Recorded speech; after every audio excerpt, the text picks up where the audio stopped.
고린도전서를 계속 읽다 보면 고린도 교회 안에 있는 여러 문제들을 바울이 말하고 있습니다. 그러나 언제나 단순히 문제만 지적하지는 않았습니다. 그 문제를 복음적으로 해석했고 창조 질서 안에서 설명했고 교회를 세우는 방향으로 그는 늘 말하였다라는 것을 고린도전서를 쭉 읽어보면 알 수 있습니다. 오늘 본문도 마찬가지입니다. 얼핏 보면 여자가 머리를 가려야 하느냐 안 해야 하느냐 외적인 문제처럼 보입니다. 그래서 어떤 이들은 이 본문을 읽으면서 머리에 무엇을 써야 하는지 그거 생각하는 사람들도 있습니다. 그러나 바울의 관심은 단순히 복장 문제를 규정하는 것이 아닙니다. 그가 진정으로 말하고 싶은 것은 아주 분명한데요. 공예배 가운데 하나님의 질서가 드러나야 한다는 것입니다. 그리스도의 자유는 공동체를 무너뜨리는 방법으로 사용해서는 안 됩니다.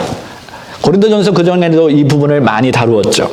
그리고 교회는 세상 앞에서 복음의 영광을 드러내야 한다라고 바울은 늘 강조해 왔습니다. 고린도전서 11장 2절 말씀 같이 읽어보겠습니다. 시작. 너희가 모든 일에 나를 기억하고 또 내가 너희에게 전하여 준 대로 그 전통을 너희가 지킴으로 너희를 칭찬하노라. 이 절을 보면 바울이 먼저 고린도 교회를 칭찬하고 있습니다. 바울이 말하는 전통이 여기서 정확히 무엇을 말하는지 설명이 되어지지는 않았습니다.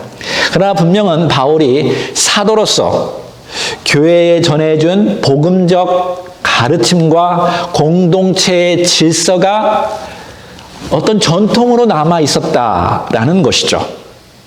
그리고 고린도 교회가 그것을 완전히 무너뜨리지 않고 잘 지키고 있음에 인해서 바울이 지금 먼저 칭찬하고 있습니다.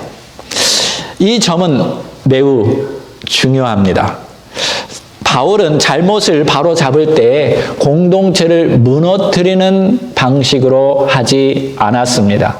먼저 잘하는 부분을 칭찬하고 그 다음 그 위에서 교정하고 있죠.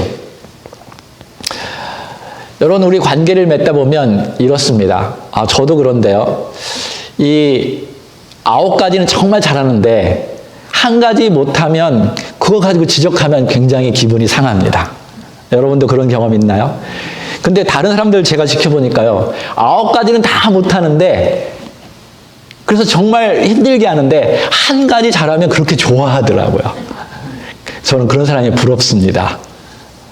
여러분, 우리가 누군가를 권면할 때 문제만 보는 사람이 아니라 그 사람이 잘하고 있는 것을 볼 줄 아는 사람이 되어야 합니다. 맞죠? 네, 우리 옆 사람을 한번 좌우 옆 사람 보면서 내가 그동안 잘못했어요. 이제 9가지 칭찬 먼저 할게요. 한번 이야기하세요. Sam, you can go downstairs. Alright, it's okay. You come to church, that'll be great. 자, 이렇게 하라는 거죠. 막 잘못을 지적하면 안 돼요. 네. 칭찬부터 한 다음에 그 다음에 잘못을 지적하면 관계가 계속 유지가 됩니다. 자, 3절 다 같이 시작. 그러나 나는 너희가 알기를 원하노니 각 남자의 머리는 그리스도요 여자의 머리는 남자요 그리스도의 머리는 하나님이시니라. 이제 바울은 핵심 원리를 말합니다. 여기서 머리라는 표현은 여러 가지 이해되고 있었어요. 어떤 이들은 이것을 권위의 질서로 보고 어떤 이들은 근원 또는 출처의 의미로 함께 포함된다고 봅니다. 이 본문에서는 적어도 관계의 질서와 창조의 순서가 함께 포함되어 있습니다. 어쩌면 여러분의 시선은 여자의 머리는 남자요 라는 표현에 머물러 있을 수 있습니다. 그러나 바울이 그 전에 먼저 이렇게 말했죠. 각 남자의 머리는 그리스도요. 즉 남자도 자기 마음대로 살아서는 안 된다라는 거예요. 지금 교회에게 말하는데요. 교회에 있는 남자들에게 먼저 말하고 있습니다. 남자 역시 그리스도의 통치를 받는 존재여야만 한다. 라는 거예요. 그럴 때 남녀의 관계를 지금 이야기하는 것입니다.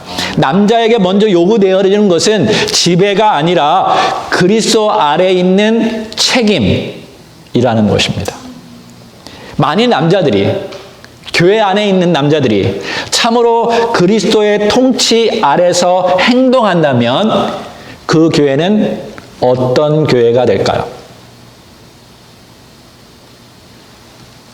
그때 이 질서는 억압의 구조가 아니라 책임과 섬김의 질서가 될 것입니다. 가정도 마찬가지입니다.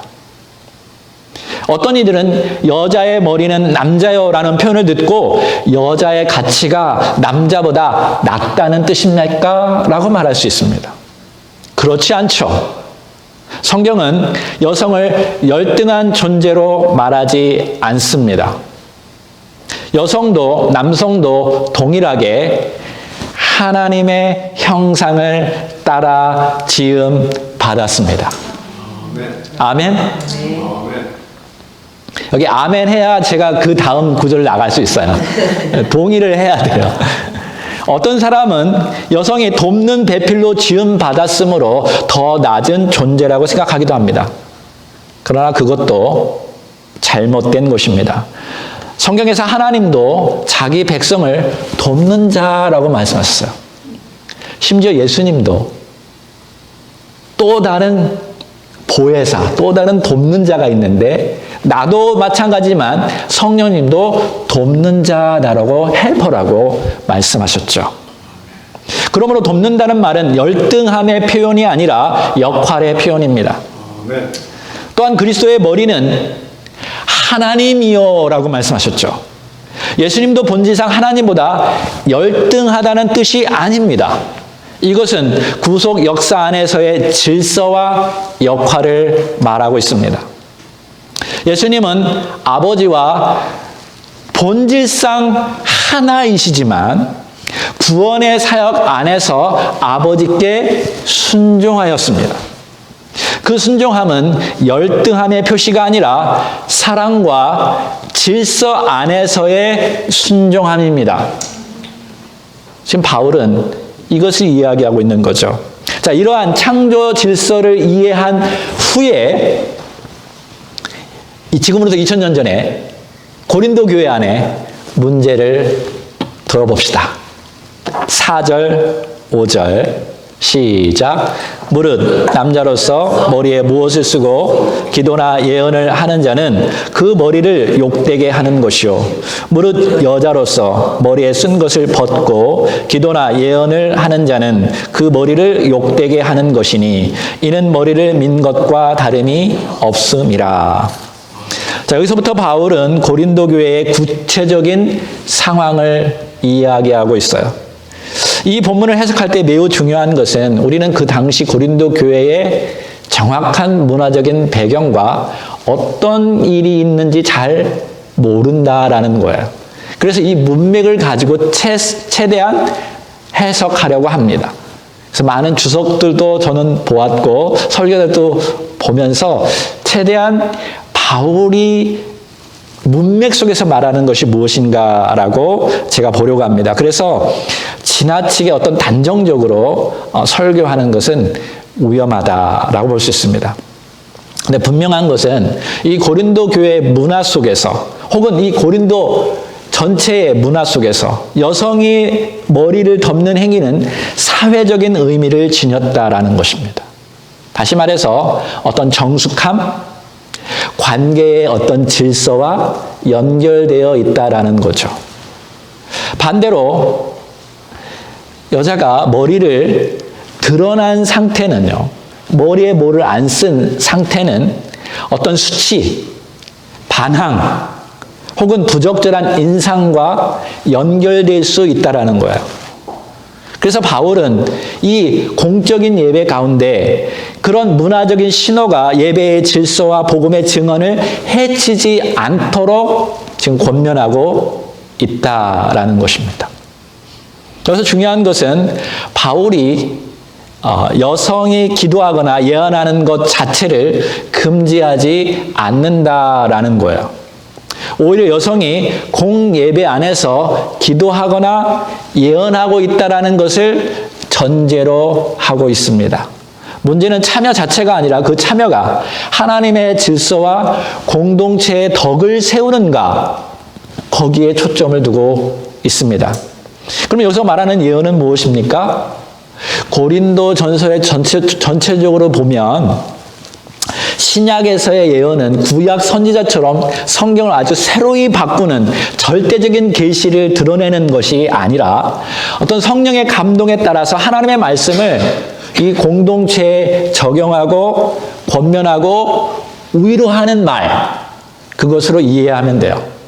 특별히 고린도전서 14장에 보면 예언은 덕을 세우고 권면하고 위로한다라고 바울이 구체적으로 표현해 주었습니다. 그래서 어떤 특별한 사람만이 예언한 것이 아니에요. 이따 나중에 이제 고린도서 14장까지 보면 모두가 예언을 했어요. 그렇게 차례대로 해주기도 했고 질서대로 하라고 말했어요. 그러니까 기도도 모두가 했어요. 그러면서 여기서 중요한 것은 누가 말하느냐보다 그 사람이 하나님의 질서 안에서 교회를 세우고 있느냐라는 문제라는 것입니다. 6절, 7절 읽어볼까요? 시작. 만일 여자가 머리를 가리지 않거든 깎을 것이요. 만일 깎거나 미는 것이 여자에게 부끄러움이 되거든 가릴지니라. 남자는 하나님의 형상과 영광이니 그 머리를 마땅히 가리지 않거니와 여자는 남자의 영광이니라. 이 부분을, 이 문맥들을 읽어오면서 제가 느끼는 것은 이 바울이 지금 고린도 교회 안에 있는 어떤 여성들의 문제들을 굉장히 꼬집어내고 지금 이야기하고 있다는 것을 알 수 있어요. 도대체 이 고린도 교회 예배 가운데 어떤 일이 일어났을까요? 정확히 알지는 못합니다. 근데 아마도요, 이 고린도 교회에는 굉장히 문제가 많았죠. 성적인 문제도 많았고요. 도시가 굉장히 잘 살았어요. 그 상대에. 상업도시, 그 다음에 항구 도시에서 막 성적으로도 문란했고, 부유한 사람도 많았고, 높은 사람들도 많았고, 하여튼 그것이 교회 안에 들어오면서 교회 안에서 막 혼란은 굉장히 많았어요. 그거를 그동안 우리가 고린도전서를 통해서 배웠잖아요. 막 파당도 나누고, 막 자기가 높아지려고도 하고, 우상숭배도 많고, 우리 계속 배웠어요. 아마도 고린도 교회에 영향력 있는 귀부인이 일부가 이러한 전통을 무시하고 남성처럼 머리를 가리지 않고 기도하고 예언하지 않았나, 그렇게 생각이 듭니다. 당시 귀부인들은요, 돈, 명예, 권력, 지식 다 가지고 있는 계층이었어요. 반면 대부분의 일반 사람들은요, 가난하고 낮은 신분이었고 많이 배우지 못했어요. 어쩌면 지금 이 소리는요, 여러분이 저에게 집중하라고, 더 집중하라고 지금 소리 있는지도 모르겠어요. 자, 여기가 아니라 하나님의 말씀에 집중해야 돼요. 이거 잘못 이해했다는 잘못된 방향으로 나갈 수 있어요. 대부분의 일반 사람들은요, 가난했어요. 오늘날 시대하고 절대로 비교하면 안 돼요. 낮은 신분이었고 거의 다 배우지 못했어요. 읽지도 못하는 그런 상황 속에 있었던 거죠. 오늘날에는 돈이 많아도 지식이 없는 사람이 있고, 지식은 없지만 권력이 있는 사람이 있고, 그죠? 근데 그 당시는 안 그래요. 귀부인이었다면요, 돈도 많았고, 가장 많이 배웠고, 가장 권력을 가진 사람들이었을 거예요. 분명히 그런 사람들이 교회에도 들어왔을 것입니다. 왜냐하면 바울이 사도행전을 보면 그들도 전도해서 많이 들어왔잖아요. 근데 고린도 교회는 문제가 많았습니다. 어쩌면 그들이 남성보다 더 높은 위치에서 소리를 내고자 했던 것이 아닐까 하는 말이죠. 어쩌면 그들이 성도 100명보다도 혼자 내는 헌금이 더 많았을 수도 있습니다. 그렇게 이해하셔야 돼요. 그리고 대부분은 글을 읽지 못하고 성경을 몰라요. 근데 그들은 어렸을 때부터 배웠고 지식을 빨리 습득할 수 있었기 때문에 말을 하면 말빨이 셌을 거예요. 오늘날에도 솔직히 말하면요, 남성들보다 여성들이 말빨이 셉니다. 그렇죠? 더 똑똑해요. 오늘 시대에 보면 다 대학교에서 유명하고 훌륭한 사람들요, 다 여성들이에요. 근데 권력도 있죠, 파워도 있죠, 지식도 있죠. 그런 분들이 나섰을 때 예배의 분위기가 어땠을까 하는 것을 우리가 생각해 봐야 돼요. 어쩌면 그들은 바울이 말했던 복음의 진수도 알았어요. 아, 나는 그리스도 안에서 자유하다. 나의 지식과 지위를 드러낼 수 있다라고 말하면서 머리를 가리지 않고 어쩌면 남자처럼 머리를 깎고 기도하고 예배했을 가능성이 높다라는 거죠. 그 결과 남녀의 구별이 흐려지고 질서가 흐려지고 사람들의 시선이 하나님께로 향하는 것보다 어떤 특정한 사람에게 향할 수 있었을 것입니다. 결국 그러한 교회 내 분란이 교회 밖까지 나타나서 불필요한 오해를 교회가 샀을 수도 있습니다. 제가 들은 이야기예요. 미국에 보면 군대 지역에 있는 교회들이 있어요.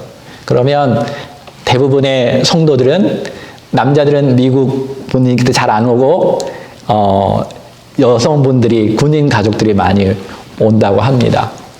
어느 날 목사님이 부임을 하고 설교하고 교회를 잘 이끌어 가려고 했는데 성도들이 말을 안 듣는 거예요. 그래서 기도하고 말하는지 어느 자매하고 이제 얘기했는데 그 자매가 목사님한테 하는 말이, 목사님, 다 따를 수 있는 방법이 있습니다. 그때 목사님 무엇입니까? 물어보니까 우리 교회에 왕 언니가 있는데 이 왕 언니한테 가면 다 해결됩니다. 네. 남편의 지위에 따라서 여성의 지위가 있는 거죠. 대령의 아내가 왕 언니였던 거예요. 그래서 목사님이 왕 언니를 만났습니다. 왕 언니가 하는 말이, 당신의 하는 꼬라지를 보니까 마음에 안 들어서 내가 다 말해놨습니다. 목회 잘하고 싶습니까? 그래서 목사님이 그렇게 얘기했어요. 그랬더니 다리를 벌리더니 내 밑으로 지나가면 당신은 목회 잘할 수 있습니다. 지나갔대요. 그 뒤부터 목회가 잘 되더래요. 이게 진짜인지 아닌지는 저는 모르겠어요. 오늘날에도 그런데 그 당시에는 어땠을까? 그렇게 생각해 봐야 돼요. 그 당시 때에 여러분 지금과도 완전히 달라요. 보면 초대교회는 그때는 노예들도 있었거든요. 노예들도 교회에 들어왔고요. 부유한 계층의 사람들도 들어왔고요. 지식이 많은 사람들, 그런 사람들이 와서 어떻게 이렇게 화평스럽게 질서 있게 예배를 드릴 수 있을까? 그게 안 됐던 거죠. 그러니까 바울 같은 파워풀한 사람들이 지금 강력하게 이야기하고 있는 것입니다. 그래서 8절에 이렇게 말합니다. 다 같이 시작.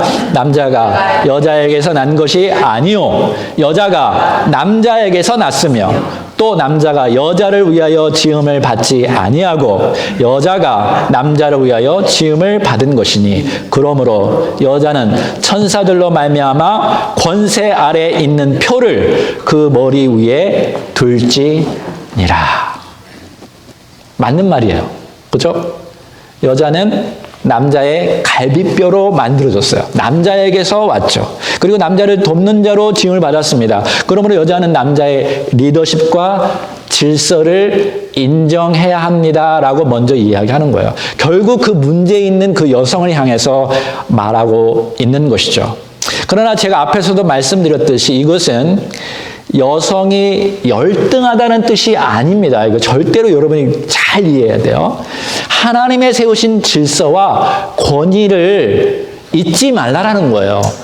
그것까지 파괴시키면서 너희들이 높아지려고 한 때 문제가 되는 거예요. 아멘입니까? 결국 죄는 뭐예요? 천사가 왜 문제가 되었나요? 하나님 앞에 지으심 받았는데 자기가 하나님보다 높아지려고 하다가 결국 떨어진 거죠.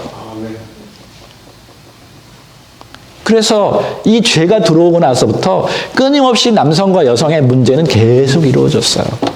그래서 역사 속에서 솔직히 남성이 많이 지배를 했고 여성들이 많이 무시받았고 고통받은 것은 사실이에요.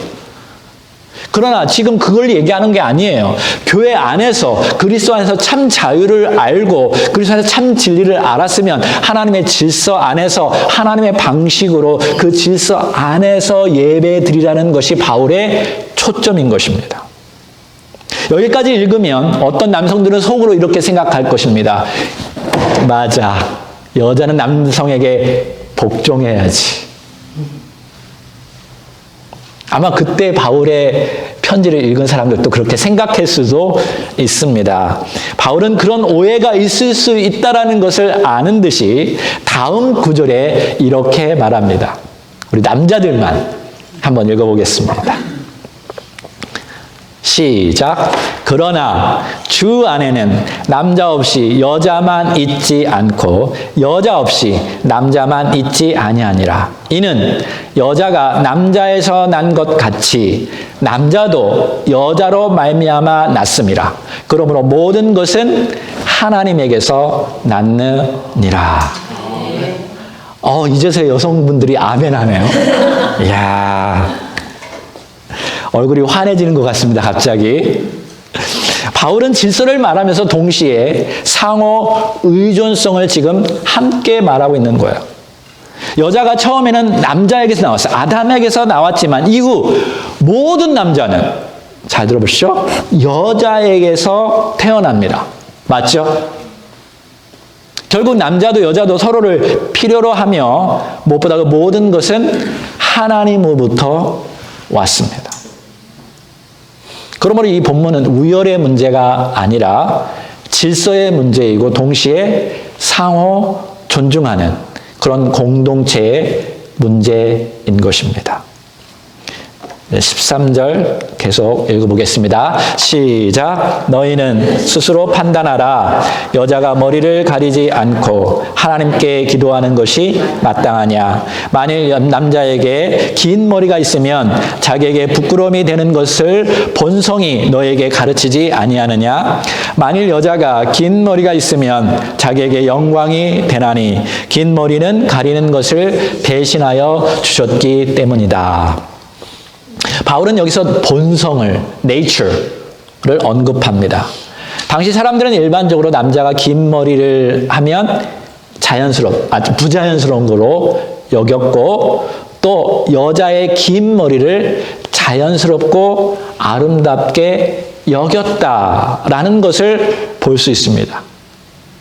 맞죠?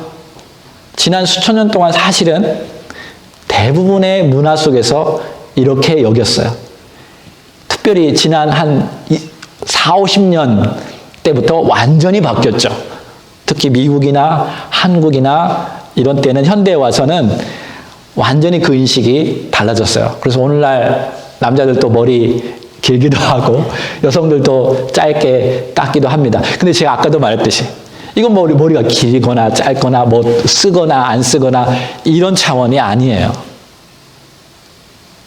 머리에 여성분들이 지금 써서 지금 잘했습니다라고 칭찬받는 뭐 이런 게 아니에요. 남성들이 뭐 썼다고 이거 잘못된 거 이거 아니에요. 여성이 예배에 참석하는 것 자체를 문제 삼지 않고요. 또 여성이 기도하거나 예언하는 것 그 자체를 문제 삼는 것이 아닙니다. 문제는 어떤 태도로 어떤 방식으로 참여하느냐입니다. 이 점은 고린도 전체의 흐름과 연결되어 있어요. 8장에서 바울은 교회 안에서 지식보다 사랑이 더 중요하다고 말했죠. 지식으로 너무 많이 알지라도, 하나님의 놀라운 그 신비스러운 걸 알지라도 사랑이 없으면 아무것도 아니다라고 말씀하셨어요. 9장에서는 자신이 사도로서 권리가 있지만 복음을 위해서 그 권리를 내가 스스로 내려놓겠다. 절제하겠다. 자기는 다 말할 수 있는데 나 하지 않겠다. 왜? 복음을 위해서. 바울이 그렇게 말했어요. 10장에서는 모든 건 내가 다 할 수 있는데 내가 다 유익하지 않다. 공동체에 다 유익하지 않다라고 말하면서 계속 바울은 공동체에 향할 수 있도록 마음을 거기에 두고 있어요. 그러니 오늘 본문도 같은 흐름이에요. 신앙의 성숙은요, 나는 자유하다에서 끝나지 않아요. 신앙의 성숙은 그러나 나는 사랑 때문에 내가 절제하겠다. 이게 신앙의 성숙이라는 거예요. 고린도 교회 어떤 이들은 이렇게 생각했을 수 있습니다. 특별히 어떤 여성은 나는 그리스도 안에서 여전히 자유한데 이런 표시를 내가 왜 해야 합니까? 사회는 그렇게 할지라도 나는 자유하다라고 말할 수 있어요. 남자도 여자도 그리스도 안에서 하나인데 왜 이런 구분이 필요합니까? 라고 말할 수 있습니다. 근데 그 질문은 나름의 논리를 가지고 있죠. 그러나 바울은 그 당시에 이렇게 말합니다. 그 자유가 그 당시 너희들이 지금 다니는 고린도 교회에 그걸 흔들고 있거나 예배를 산만하게 하고 있거나 관계를 무너뜨린다면 그 자유는 지금 주장할 자유가 아니라 내려놓아야 할 자유라는 것이죠. 사실 이것은 여성에게만 해당하는 교훈이 아닙니다. 우리 모두에게 해당되는 교훈이에요. 오늘날 교회 안에서도 이렇게 말하는 사람들이 종종 있습니다. 내가 지금 틀린 말 한 거 아니잖아. 난 지금 맞는 말 하고 있어. 라고 교회에서 소리 내는 사람들이 있죠. 이거 내 권리인데 왜 못해? 하면서 다른 사람들 생각하지 아니하고 말하는 사람이 있습니다. 이거 내 취향인데 뭐가 문제야? 너희들이 잘못된 건데. 라고 이야기하는 사람이 있을 수 있습니다. 그러나 바울은 다른 질문을 하게 하죠. 지금 그것이 너의 말과 너의 행동과 너의 태도가 과연 지금의 교회를 세우고 있느냐라는 거예요. 지금의 공동체에 덕이 되느냐라는 거예요. 그것이 예배를 더 하나님 중심으로 만들고 있느냐라는 거예요. 여러분, 할 수 있다고 다 하는 것이 성숙이 아닙니다. 옳다고 해서 언제나 지금 말해야 하는 것도 아닙니다. 자유가 있다고 해서 언제나 행사해야만 하는 것은 아닙니다. 사랑 때문에 절제할 수 있는 사람이 성숙한 사람이에요. 공동체를 위해서 자기를 낮출 수 있는 사람이 성숙한 사람이에요. 예배 가운데 자신보다 하나님이 더 드러날 수 있도록 뒤로 물러날 수 있는 사람이 성숙한 사람이에요. 심지어 내가 옳고 그럴지라도 교회 안에서 내가 법적으로 막 나서고 세상적인 방식으로 할 때 바울이 뭐라겠어요? 그래, 네가 옳더라도 그 교회를 위해서 한번 참아줄 수 없겠니? 복음을 위해서 참아줄 수 없겠니?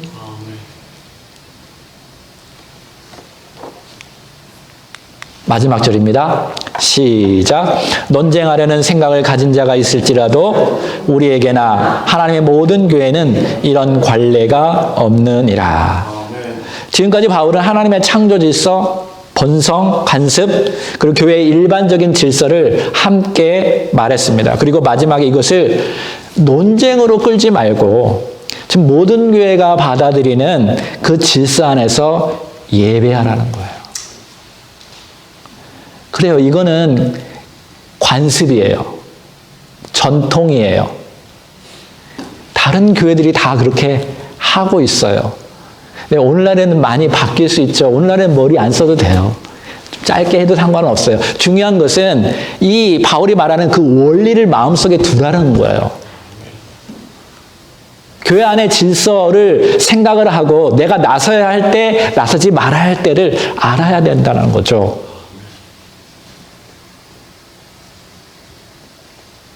바울은 분명히 구별했습니다. 복음 자체 때문에 받는 반대가 있어요. 그거는 받아들여야 돼요. 복음 때문에 핍박받는 거 받아들여야 돼요. 근데 중요한 건 내 불필요한 행동 때문에 생기는 반감, 이것과는 달라요. 십자가 때문에 욕먹는 것은 괜찮습니다. 그러나 내 고집, 내 과시, 내 자유 남용 때문에 복음이 걸림돌이 되어서는 안 된다라는 것이죠. 바울은 예배 안에서 그런 불필요한 혼동과 충돌을 막고 싶어 했습니다. 왜냐하면 예배는 하나님께 영광을 돌리는 자리이기 때문입니다. 또한 교회가 세상 앞에서 무엇을 보여주는지 분명히 드러나는 자리입니다. 아까도 말했듯이 고린도 교회 안에는요, 예수님을 잘 믿는 성숙한 사람도 있었고 그렇지 않은 사람도 있어요. 성적으로 문제 있는 사람도 들어왔어요. 또 권력 있는 사람도 있었고 또 팔을 만드는 사람들도 있었어요. 여러분 지금 불과 우리 얼마나 교회를 오래 다녔는지 모르겠지만 최소한 20, 30년 다닌 분들, 여러 교회를 경험하신 분들, 교회 안에서 분란, 분열 많이 경험하셨죠. 얼마나 큰 상처입니까? 얼마나 그것이 하나님께 영광을 돌렸나요?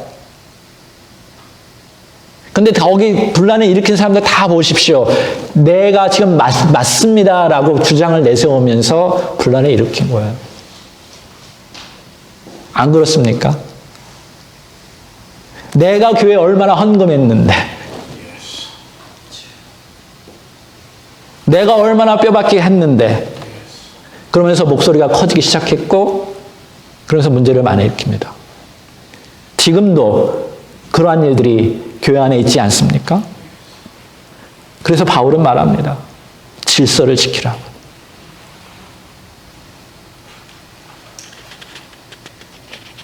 사람들이 보면서 무엇을 교회 안에서 느껴야 하나요? 저 교회는 자기 주장은 하나도 안 내어쓰고 사랑과 평화가 넘치는구나. 그러면 저절로 오지 않겠어요. 근데 잭슨빌에서 제가 들었던 거는 교회 밖에서 항상 욕하는 거야. 저 교회는 누구 때문에 안 돼. 말이 많아. 세상보다 더 싸움 많네. 저 예배 가운데는 사람의 흥분이 아니라 하나님의 영광이 나타나는구나. 겸손하구나. 정직하구나. 평화스럽구나. 그래야 교회 와서 행복을 느끼죠. 저는 우리 교회가 그런 교회가 되기를 소망합니다. 그래서 저는 너무 감사해요. 제가 예전에는 그래서 얼굴이 완전 80대 노인처럼 살았어요. 근데 지금 많이 좋아졌어요. 할렐루야. 제 얼굴 밝죠? 아멘? 저만 봐도 행복하지 않습니까? 네. 여러분, 저는 여러분을 보면서 너무 감사해요. 진짜 지금 거의 7년 동안 한 번도 저에게 요구하거나 저를 교회를 이상하게 만들거나 그런 사람 한 명도 없습니다. 할렐루야. 이게 건강한 교회죠. 아름다운 교회죠. 예수님께서 7교회를 얘기할 때 그런 칭찬이 있는 교회들이 있잖아요. 여러분 많이 있다고 칭찬받는 거 아니에요. 한 사람이라도 바르게 주님의 말씀을 지키고 순종하며 살아가는 사람이 하나님께 칭찬받는 사람이요 교회인 줄로 믿습니다. 그러니까 예배가 끝난 다음에 남는 것은요 우리의 개성이 아니라 하나님의 임재여야 돼요. 하나님이 거기에 있구나. 하나님이 우리 교회와 함께 하는구나. 이걸 느껴야 돼요. 세상 앞에 보여주는 것은 우리의 자유의 어떤 능력, 어떤 멋짐, 훌륭함, 많은 것, 이게 아니라 그리스도의 영광이 나타나야 한다는 거예요. 그리스도의 영광이 있으면 그 가정은 건강해집니다. 그 교회는 건강해져요. 아멘입니까? 도대체 그리스도의 영광이 무엇일까요? 예수님께서 교회에게 하신 것이 무엇입니까? 예수님과 우리와의 관계 속에서, 그 질서 속에서 예수님이 너 높죠? 근데 어떻게 하셨어요? 각 남자의 머리 대신 예수님이 어떻게 하셨는지 우리는 배워야 돼요. 어떻게 하셨나요? 자기 권리, 자기 주장, 자기 할 수 있는 모든 거 다 내려놓고 오히려 죄인의 자리까지 내려놓고 오히려 섬겼지 않았나요? 우리의 죄를 끌어안고 용서해주고 사랑해주지 않았나요? 이게 그리스도의 영광이에요. 아멘. 자기를 부인하고 자기를 포기하고 상대방을 사랑하고 상대방을 높여주는 것이 그리스도의 영광이에요. 아멘. 이게 교회 안에서 보여져야 할 가장 중요한 자세예요. 아멘. 그럴 때 그런 경험한 그런 교회가 누구를 높이나요? 그리스도를 높이잖아요. 아멘. 우리 남성들 높임을 받기를 원하시죠? 그리스도처럼 행하십시오. 아멘. 그러면 그분의 영광이 남성을 통해서 여성에게 그대로 갑니다. 그러면 그 영광이 여성을 통해서 남성이 또 영광을 받아요. 아멘. 맞죠? 예수님과 교회처럼. 남성이 정말 그리스도처럼 온전하고 사랑하고 희생하면 어떤 여자가 그 남자를 존중하고 따라가고 높이려고 하지 않겠습니까? 이게 성경적인 원리예요. 이렇게 될 때 그런 부모들의 그런 모습을 보면서 자녀들이 이게 진짜 크리스찬의 가정이구나. 아멘. 이게 주님이 원하시는 관계의 질서고 이렇게 순종하는구나. 하나님의 말씀에 순종할 때 그 교회가 건강해지고 그 가정이 건강해질 줄로 믿습니다. 아멘. 근데 여러분 이렇게 말했지만 아시죠? 우리 다 부족한 자들이에요. 아멘. 남성이라고 해서 더 훌륭하고 뭐 하나님의 영광이고 뭐 형상이 똑같아요. 여성들도. 근데 남성들도 또 문제가 있어요. 여성들도 문제가 있죠. 그렇지만 그 뒤에 계신 주님을 바라보면서 어떻게 하면 내가 남성을 세울까? 아멘. 이렇게 하셔야 돼요. 남자도 마찬가지예요. 어떻게 하면 내 아내를 사랑하고 내 아내가 정말 높여질 수 있도록 이렇게 도와주면 결국은 그게 다 자기 자신에게 돌아온다니까요. 아멘. 예수님이 우리한테 그렇게 했으니까 결국은 예수님이 영광을 받으시잖아요. 아멘. 그래서 저는 이 메시지가 정말 우리 어른에게도 이렇게 되지만 우리 자녀에게도 잘 갔으면 좋겠어요. 이거 자칫 잘못하면 오늘날 이 시대에는요, 남성, 여성 뭐 이렇게 평등 이야기하고 우리 여자 아이들 보면 더 자기 여성성을 막 높이고자 하는 그런 마음들도 있거든요. 이게 제대로 이게 들어가야 돼요. 이게 세상에서 말하는 그런 페미니즘 이게 아니라 그리스도 안에서 참 그 질서와 그 남성성과 여성성이 잘 드러나는 것, 이것이 얼마나 아름다운 것인지 우리가 발견해야 할 줄로 믿습니다. 아멘. 그래서 우리 자녀들이 건강한 가정을 이루고 건강한 교회를 이루기를 저는 간절히 소망합니다. 우리 시간에 한번 기도하겠습니다. 오늘 예배 자리에 와서 한번 우리 자신에게 물어봤으면 좋겠어요. 나는 무엇을 하고 싶은가? 그것이 아니라 하나님이 이 예배를 통해서 나에게 무엇을 받기를 원하시는가? 내 자유는 어디까지인가? 내 권리는 어디까지인가가 아니라 어떻게 하면 이 공동체를 더 살릴 수 있을까? 사람들이 나를 어떻게 생각하는가? 나를 어떻게 보는가가 아니라 사람들이 나를 통해서 그리스도를 정말 볼 수 있는가? 다시 한번 물어봤으면 좋겠어요. 그리고 하나님이 주신 이 자연의 질서 얼마나 아름답습니까? 남성, 여성 다 하나님의 형상대로 지음받았고 아름다운 존재고 너무나 귀한 존재인데 우리가 정말 존경하고 사랑하고 존중하는 그런 가정이 될 수 있도록, 그런 교회가 될 수 있도록 한번 기도했으면 좋겠어요.